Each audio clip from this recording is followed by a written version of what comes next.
So we're starting standing. Thinking this week of greatest gifts was my idea, and a rather odd one to start off, maybe, that we didn't possibly think of as a greatest gift, but was our feet. Because in yoga particularly, that's where I'm coming from with this. Yoga is very attached to your feet, and you've probably got to know them quite well by now over the classes. We work in bare feet. I walk in bare feet the whole time, hence why I have dirty feet. It's a real connection with what's below you and letting the feet work as they should do, because throughout the way we've evolved and the feet have evolved, there were no roads and pavements, there were no shoes at some point. And so our feet have evolved to be walked on without being encased, without having to walk constantly on flat, solid surfaces. And because we do walk on things like that and wear shoes now, we've lost that connection, and sometimes we've lost the health in our feet and our balance because of it. So let's just start in Tadasana, wide leg Tadasana. So Tadasana, as I read up on it yesterday, the various names for Tadasana. I know this is Tadasana. So Tadasana is hip width apart. To me, that's mountain pose. So we're just standing in that. Just have a little rock through your feet to start with. Connect to the base of them. Roll around in them. And then come to a standstill. Just going to take a few breaths just to bring us here this morning. So it's not all fancy breaths this morning, just in 4, out 4. And try and think or direct it to your feet at the time. So when you breathe in, try and press into your feet and feel that rebound. And as you exhale, soften into the feet. So take 5 breaths in your own time. In 4, out 4. And inhale, push into the feet as you breathe in. Exhale, allow the weight just to soften down towards the feet. Gravity pouring down towards the soles of your feet. So continue with that on your own for 4 breaths. Very simple thought process this morning. Not too taxing after the weekend.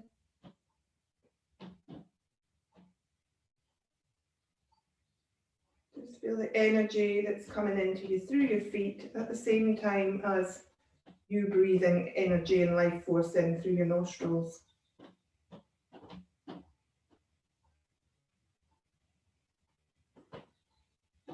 And when you finish the next breath, exhale, just let go of the breath for a second. Helpful when we're doing these sort of things to close your eyes if you're comfortable, but if you feel a bit unbalanced, then find a point, a focal point called a drishti. So you kind of half shut your eyes, just find a focal point that's not a moving object, the wall or something, and look at that, and instead of closing your eyes. Right, bring your feet together now.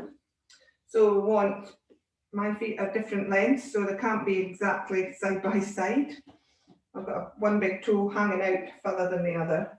So just bring your feet together, the joints of the big toe if you can, and the heels nice and tight together. So this I would call Samastiti, another version of Tadasana. Some lineages swap the name round. It's just a name anyway. So they're all Tadasana to me. Anyway, now we've got a much smaller base. We haven't got that same open stance. So again, close your eyes if you can. Otherwise, if this may make you feel a bit more unbalanced because your feet are together. So notice that straight away. If when you close your eyes, you feel a bit more wobbly. Otherwise, just half close them, find that drishti point. And then inhale, exhale, 4 or 5 breaths again. And this time, same thing. Inhale, push through the feet, soften the knees maybe, and just push through the feet as you inhale. Exhale and allow everything just to sink towards the feet, for them to take the whole of the weight, and maybe feel a bit of spreading there on the exhale. And take 3 or 4 more breaths, just thinking of that movement and that connection between the breath and the feet in this instance, and the energies that are coming in, kind of from both ends of you to meet in the middle.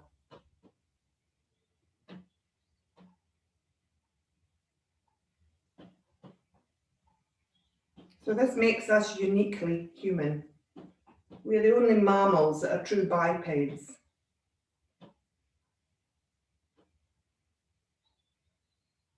Let go of the breath when you finish.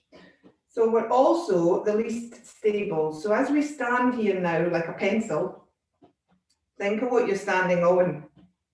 Quite a small space for all this weight up above it.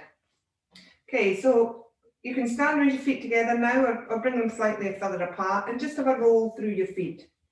So roll through from the heel, roll round all the surface under your foot. So along the long edges, up the middle edges, you're pronating and supinating. So you're rolling over towards the inside of your foot and then rolling over towards the outside of your foot. So try and supinate both at once, so you're rolling out to the outside edge, and then try and roll inwards, which is pronating. Some of us walk that way, which I do. Become aware of that, so that we don't always flatten our feet and walk squarely. And then have a roll up onto your toes, and then back down onto your heels, lift your toes, lift through the foot, connect to all the little muscles and bones. 28 bones altogether in your foot, or 26 proper bones. And lots of muscles. So that you can feel underneath is your plantar fascia through your arches. If you come to a standstill now, think about the arch of your foot underneath and see if you can lift it up. So press into the tripod points and see if you can lift your arches up. And as you do that, see if you can sense what happens to the legs switching on. And actually what will also lift are your eyebrows. If I was looking at you now, believe it or not, if you push into your foot and lift your arch up, so you're kind of curling your foot up almost to lift the arch up, and you'll feel a connection up through your knees first of all, and then up through your thighs and tummy, and then release. So everything's connected, as the song used to go, thigh bone connected to whatever. So Tadasana here is just a first pose to remind us that we need to build on a solid foundation in our asanas, but also in life. Nothing stands strong if it's got a shaky foundation. So our feet are really important. Okay, come to the back of your mat now, and then this is just a little bit of a workshop thing. Walk to the front of your mat. Just walk without thinking, and then come back to the back of your mat. Now walk again, but this time place your heels down first and roll through your foot. Really take it slowly. Think of moving right through that arch of the foot that we spoke about. To the front. Come back. Maybe do that one again. Roll through the front of the foot. Notice if you're walking in the inside of your foot or the outside of your foot. I definitely pronate in towards my big toe when I push off. So become aware of how you walk and what you need to do to think about flattening your foot slightly. Okay, this time we're going to close our eyes and walk forward. If you're not comfortable doing this, do the drishti again. Think of your heels. Do that a couple of times. Really notice your heel to toe movement. Now see if you can sense whether you're using the whole of the front of your foot or if you feel you're rolling out or in as you step forward.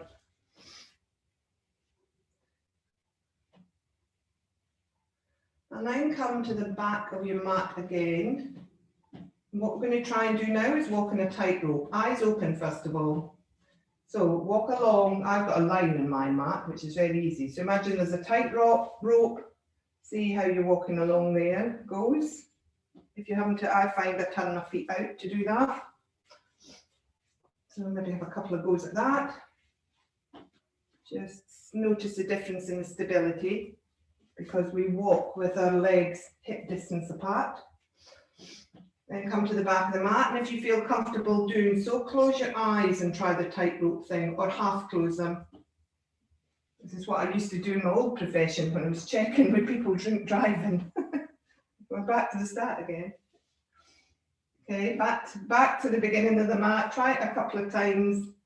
Take it really slowly and really think about placing your feet. And that connection that you now have without the vision, the connection from your motor part of your brain that's sending the message and getting all the messages back from those little bones in your feet. Okay, so that's just a bit of fun to play with. There is something called walking yoga actually. And a lot of, when you're outdoors at the moment, having a walk is yoga that you're doing. You're not necessarily connecting to your feet, you're connecting to stuff round about you. So when you're on your walks, you know, maybe relate to this a little bit. Okay, so we're going to start moving now. So first movement, facing forwards again, middle of the mat. Just have a lift of your toes again. Connect to that arch. So the arch is really important to keep healthy. Another reason to keep your feet healthy, because if the deep muscles of the arch, because we don't use them properly anymore, if we don't activate them, and we do use them in yoga with balance, etc., we don't activate those deep muscles, then all the weight goes onto your plantar fascia, which is that long stringy bit under the sole of the foot. And eventually that collapses because it's not a muscle, it's not designed to do that. And that's when people get real pain called plantar fasciitis or heel spurs, which if anybody's had it, really, really, really painful. So try and keep that area of your foot in mind when you're walking. Okay, so draw the right knee up first of all. We're just going to exhale, inhale, and knee towards us as we exhale. And let it go. And release. So flex your foot now and do the same thing. Just opening up the hips while we're thinking of something else.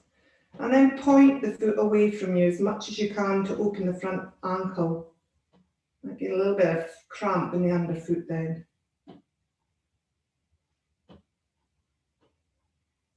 And flex again, same thing, just moving the hip, but we're also activating the foot. You can flex and point as you do it. So maybe as you let go and allow the leg to go out, point it, flex it to bring it in, point it, flex it to bring it in, and then release. Same thing, other side. Left knee in, hold on to your shin or behind your thighs is fine if that's a little bit uncomfortable. And we're just thinking of moving in and out first of all. What also is happening is everything's going into your right foot. So here as you point and flex, let's not think of that, let's just point and flex as we move the hip up and down. Focus on your other foot. Lift your toes on it. See if you can lift the toes slightly while you balance on it. Feel all those tiny little movements of bones and muscles as they try to stabilize you. Quite a force going through that one single little tiny point. Some of you will have feet that are a lot smaller than mine. And then release the foot. And then we're just going to bend the knee and catch either your trousers or the front of your foot. And we're bringing the knees together again. Once you've caught your foot, bring your knees and thighs together again. So we're opening up the hip flexor here at the same time. So move the right glute now, give it a squeeze, move it towards the center, excuse me, and then try and move it slightly forward. So you're moving your knee down towards the floor and you're opening up. The sensation's to open up here, your right hip flexor. And kick the foot that's in your hand, push it outwards slightly while trying to still connect the knees. Just move it out, just the foot moving. So your thighs staying still parallel to the other one, just moving the foot out slightly and opening up your right shoulder. If that's too strong straight away this morning, just do what you feel is comfortable enough. But draw the tummy in then. Feel that strength through the front of the foot as it kicks into your hand or moves away if you're holding your trousers. And then release. Come into the other leg, same thing. Knees together, excuse me, front of the foot into your palm of your hand if you can reach it. Knees together, but the bent knee is moving down towards the floor, just to feel a slight opening and stretch here. Squeeze your left glute, move that hip flexor forward slightly, and feel the quad muscle open from center to both ends, to your knee and to your hip. So it's opening out from the center, upwards and downwards. And then kick in slightly into the back foot without moving the thigh. It's just the foot that's moving away from you, and opening up a bit across your chest here. And then come back to your right foot. Lift the toes, have a little wiggle. See if you're, moving to one side of your foot or the other to try and balance. Feel all those quivery little movements that are going on. Just constantly round your foot to hold this stability. It doesn't just sit there like a solid object. So we're working all those muscles. We're keeping them healthy. And then release the foot. Okay, so come to Tadasana, standing legs apart again. Just take some arm movements here, just to waken up our upper half. So we're still doing our gentle stretch here while we're thinking of our feet. But we're going to take the arm movements, going to focus on your feet as we do this. You know these arm movements so well that you don't need to really think about them. We'll try them on the breath. It's just up, down, side bends right and left, and then our twist. You can either put your hands to Anjali Mudra there or to your waist. So 3 very simple movements that you know very well. So try and focus on your feet and what's happening in your feet as you do them. So breathe in. There we soften our knees, push through our feet to come up to the top. Turn the palms, come back down. Think of the feet as they come down. Breathe in. So where's that energy coming from through your feet, coming up the way? And where's it going to now as you soften back into the soles of your feet? One more arm up and down, overhead. Feel as you push into your feet, what happens to your tummy, your knees, your thighs? Maybe further up, you can feel it in your chest, a little bit hard when we're moving our arms as well. So we're going to do side bends now. So breathe in, up to the left arm first, reach up in an in-breath, and then exhale, right armpit over towards the right hip. Feel your weight change in your feet. Inhale, back up to the top, arm comes down. Close your eyes if you can when you're doing this. It's much easier to connect with what's going on in your body then. So right arm up, breathe in, lengthen first of all, through from your right foot to your right fingertips, and then exhale over towards your left. Draw your tummy in, tuck your bottom. Push through your feet to bring you back up to the top, and release. And then arms to your waist or to Anjali Mudra. Breathe in, lengthen through crown, so press into your feet, find that rebound to lengthen through. And then exhale, we're turning towards the right gently. And see what's happening in your feet here. Is there a change in your weight? It should be even. If you find you're going into one foot or the other, come back to the front then. Same thing to the other side. Breathe in, find length. Draw the tummy in, support the lower back, and then rotate gently. So the upper half is very movable, very flexible. Bottom half is stable through your feet. Inhale, back round to the front. Release the hands. And we're going to come down into chair now. So hands can be Anjali Mudra here if you're more comfortable on your waist at this time in the morning. We're not going to take the arms up in this morning. So hands to Anjali Mudra. Just to remember that you're bringing your heart forward and we're zipping up the front body to come into chair. And then you're taking your bottom back, remember. You're not taking your knees forward. We're going backwards with the bottom as if you're trying to find a chair behind you. So breathe in, find length, and then exhale, sit back down into your chair. Draw the tummy in, heart forward, tuck the bottom in, And push into the feet, come back up to standing.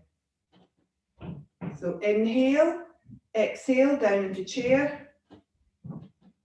Wide legs chair, Utkatasana. Push back into the feet, come back up to the top. This one we're going to hold, so be ready. So draw the tummy in, support your lower back, sit back. Knees are still over ankles. Heart and crown are moving upwards. Tuck that bottom under, draw the tummy in. Hold, breathe. Draw your shoulder blades back together, lift a little bit. And notice what's happening in your feet. Where has your weight gone? Can you lift your toes? Are you lifting your front of your foot? Or you actually put all your weight into your heels? Slowly try and draw the weight forward a little bit so it's more towards the middle of your foot if you've gone backwards. And press into that tripod again. And then come back to the other points of posture. So tuck the bottom under, lift the heart, hold, hold, hold. And push back into your feet and come back up to the top. And release your hands. So it is to notice in a lot of the asanas where your foot, where the weight has gone, which foot you've put the weight into.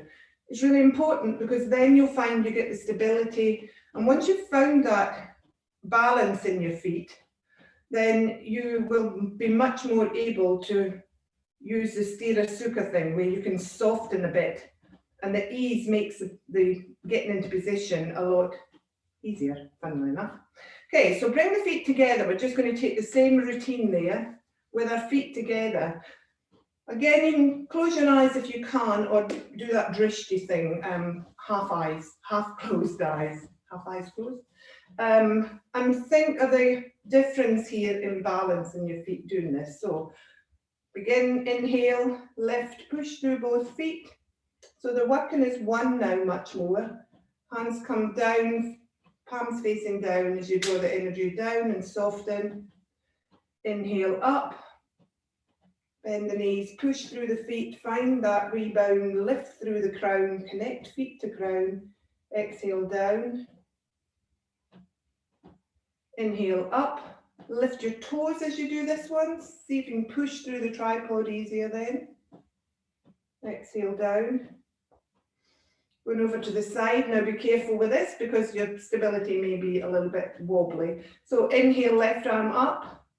Reach through your left fingertips. Just hold there for a second. Lift up through your wrist on your left hand and draw down through your left foot. So press your left foot downwards. Find that floor again. Find that rebound. Really extend through the side body by pushing into the foot and lifting through the fingers. Okay, so breathe in and then exhale over to your right. And notice where your weight goes. Try and keep it even in both feet. Try and reach down still with that left foot. Inhale back up to the top. Exhale the arm down. Same thing on the other side. Draw the right arm up. Stay there and find your length first. So bend the elbow, bend the knees, push through the feet, reach through the fingers and really extend up through that right hand side. Inhale, length. Exhale over to your left. Remember, we're contracting, we're not folding. So we're drawing the left armpit down towards the hip. Draw your tummy in and then push into both feet to come back up to the top. Take the arm back down. Hands come back to Anjali Mudra. We're taking the twist. Or you can have them on your waist if you're more comfortable. Again, try and close the eyes if you can, just to feel the sensation through your feet here. So breathe in, soften the knees, push through the feet as you breathe in, lift up through the crown, draw the tummy in, the heart comes forward, exhale, round to your right. Notice your feet, what's happening here when they're together. And back to the front. Breathe out, stand. Inhale, breathe in, push through the feet, lift through the crown, through the tummy. Exhale over to your left. Notice your feet and what's happening, all the little movements as they work together there as one foot almost. And then exhale back to the front. Release the hands. Going to come into chair now, legs together. So this you might find is a little bit more difficult. So hands together in Anjali Mudra, heart forward, squeeze the shoulder blades back, open up the collarbones. I did this a minute ago. It's the same sensation as when we had the hands behind the back. Move the collarbones open as if you're pulling backwards. And then sit back, not knees forward, remember. So we're sitting back into chair. So tuck the tailbone under rather. Draw the tummy in, zip up the front body. See if you can sink a little bit further. Notice what's happening in your feet here. Where's the weight going? Try and move the weight forward towards the center point of the foot. See if that stabilizes you a little bit more. Draw the sit bones back. Tuck the tummy in, roll that undercarriage forward. Heart comes forward. What's happened to the feet? Move the weight forward again slightly. Not into your toes. You should still be able to lift your toes. Hold and breathe. And then push into both feet. Come back up to the top. Hands to your side. Okay, so we're coming down now. If you've got your blocks handy, bring them in beside you. So we're going to take a roll down. When we're at the bottom, we're going to go into gorilla if you're comfortable. Everybody can do gorilla. Gorilla is where we stand on our hands. And yes, you can, because you can bend your knees. So when you're ready, feet hip distance apart again. Connect to your feet first of all, and then tuck the tailbone under slightly by drawing your tummy forward, do the little pelvic tilt. Chins pulled back and down slightly at the hyoid bone, remember? And then we start the roll down. So soften the knees straight away and sink the sit bones back again as if you were going to go into chair, but your head's rolling forward this time. So your knees are still over your ankles, as in chair. And then roll your body forward. Knees are bent, tipping the pelvis up as you do that. And you'll feel an opening then in the back of your hamstrings. Your knees can be really, really bent still though, until your hands come to the floor. Let the head hang. Pop your hands now under your toes. So you're putting your fingers in towards your heels, under your toes. So we've got bent knees here. You can let your tummy just rest on your thighs here. Just let your back open. Nice big long arm stretch here because you're pressing down into your hands. If you want to do a little bit more, and it's early days with your hamstrings, so don't push through too much. Find the heel of your foot again. Press into the heel and begin to open up the back of the legs then. So the legs are coming up towards a more open position, and your tummy's then moving away from your thighs. You're drawing your tummy in and you're allowing your head to roll forward, opening up the back of the shoulders. Push into the feet again and lengthen through the hands, through the arms rather. Draw the tummy in, protect the lower back with the tummy. Don't lock the knees if you have stretched out. If you're still half stretched out, you're still getting a bit of a hamstring stretch. This is gorilla. So you're going to have big long arms, girls, when we finish this one. Okay, so then untuck the hands from your feet, soften your knees again, come back down towards the floor, and you're into Malasana now. We love Malasana, don't we here? Take your bricks, pop them. Oh, first of all, see if you can flatten your feet to the floor in Malasana. So you have to turn your feet out slightly.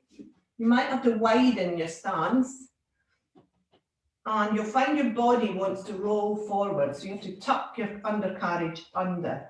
So this might be really, really strong for you. And if it is, it's just to notice that. We're not staying here. So then pop your hands back on the floor and pop your brick back under your heels. And your weight then will go onto the balls of your feet more, but you can press into your heels on the bricks and roll your weight back up over the bricks. So your bricks are taking your weight then a lot more, a lot less pressure on your feet, although it is going through the ball of your foot here. And you're opening up that arch again by doing this. So this, we're not going to stay here, we're just noticing the difference in our feet in Malasana rather than doing Malasana as a pose here. So third option then, if we've sat here for a minute or two, your hips will start to open. Just roll back onto your toes, take your bricks away and stack them under you. So we're going to sit on them now.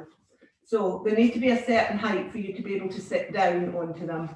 So sit your bottom onto them. So we're still in Malasana, but all your weight is now, most of it is now going through your sit bones rather than your feet. And then you can try and pop your feet to the floor. And that'll open your hips out a lot more. Your toes will be pointing out the way, you're opening your inner thighs. You can then think about your upper body by pressing into your sit bones and raising your front body up. So you zip it up again. Heart comes up, raising up through the crown. The feet are still connected to the floor, so do connect to them. Have a little press through them. See if there's any reaction through the rest of your legs. But it's much easier to find the length in the body here. So that's just one way of taking the weight off your feet, literally. And finding the points of the asana before you go into trying the full version on your feet.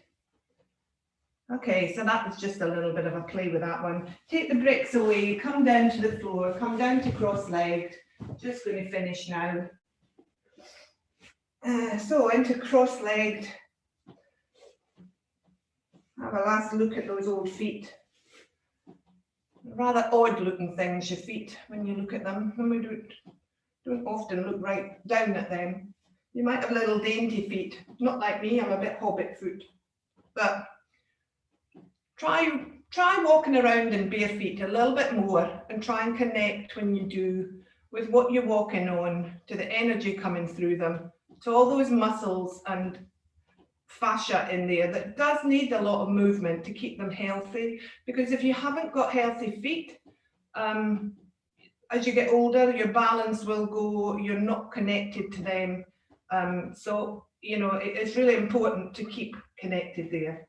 Okay, so we're in cross-leg position, Sukhasana. You can sit in a block if you want to move yourself up a little bit higher. We're only going to take our arms up, down, side bend, twist again, just to finish. So breathing in, arms up. So here we're pressing through the sit bones, which are acting as our feet. And exhale, soften back down to the sit bones. Inhale up, lift up as if you've got a heavy weight in the palm of your hands, rising out of the sit bones, using that energy through the floor again.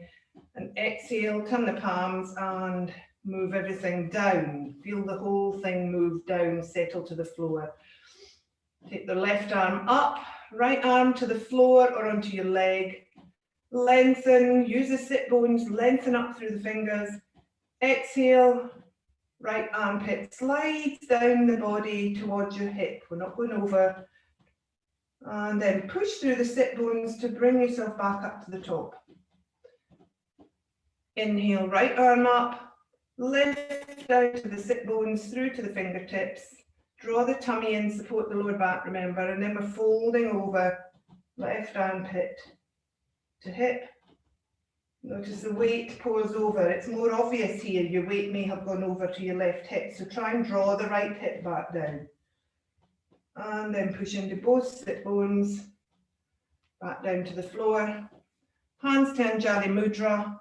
Breathe in, use both sit bones. Notice what happens here as you twist to your left. Does the weight stay steady or do you move?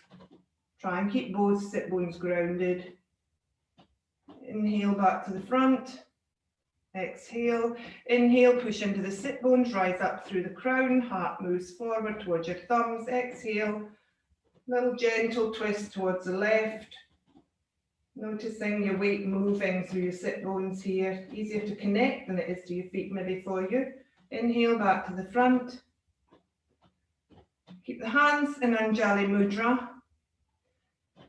And connect to your hands here. And then go back down to your feet. So that's another thing that we can do. We humans, we can think of two things at once. Or maybe just the women in the species can. So thanks everybody for this little class. Hopefully you've connected to your feet and saw the point of it. Otherwise, we've just moved and wakened our bodies up. So well done, everybody. Have a happy Monday and namaste.